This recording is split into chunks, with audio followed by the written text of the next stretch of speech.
शिंदेंवर विडंबनात्मक गाणं गायल्याचं प्रकरण सुष्पा अंधारे हक्कभंग समितीच्या समोर हजर राहणार आहे। याआधी कुणाल कामराची चौकशी झाली होती। प्रकृती अस्वस्थ्यामुळे अंधारे उपस्थित राहिलेल्या नव्हत्या आणि आता त्या हक्कभंग समितीच्या समोर हजर राहणार आहे।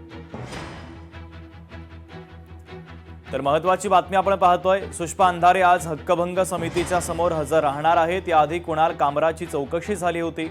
प्रकृती ठीक नसल्याने अंधारे उपस्थित राहिलेल्या नव्हत्या आणि आज मात्र त्या हक्कभंग समितीच्या समोर उपस्थित राहणार आहे। मीनाक्षी म्हात्रे आमच्या प्रतिनिधी या बातमीच्या संदर्भातले अधिकचे अपडेट आपल्यापर्यंत पोहोचवतात। ते मीनाक्षी। शुभम, आपण पाहतोय की उपमुख्यमंत्री एकनाथ शिंदे यांच्यावरती विडंबनात्मक गीत गायल्याप्रकरणी विधान परिषदेच्या विशेष अधिकारी समितीची आज बैठक होत आहे। आज दुपारी 2 वाजता शिवसेना ठाकरे गटाच्या नेत्या सुषमा अंधारे यांना उपस्थित राहण्यासाठी आदेश जे आहेत ते देण्यात आले होते।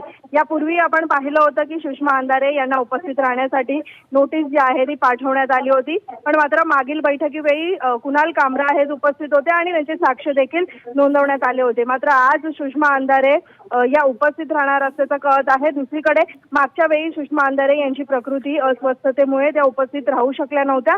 आज आपण जर पाहिलं तर उपस्थित राहण्याचे विशेष अधिकारी समितीचे निर्देश त्यांना आहेत आणि त्याच अनुषंगाने आपण पाहतोय की सुषमा अंधारे यांनी विडंबनात्मक गीत जे गायले होते त्यावरती ट्विट केल्याप्रकरणी हा हक्कभंगाचा त्यांच्यावरती हा संपूर्ण आरोप होत होता आणि अशातच सुषमा अंधारे समितीला आज काय नेमके साक्ष पुरावे देतात याकडे सगळ्यांचं प्रामुख्याने लक्ष राहिलेलं आहे।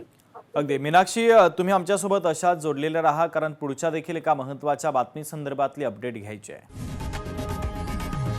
लोकशाही मराठी ऐका, पहा, जागरूक रहा।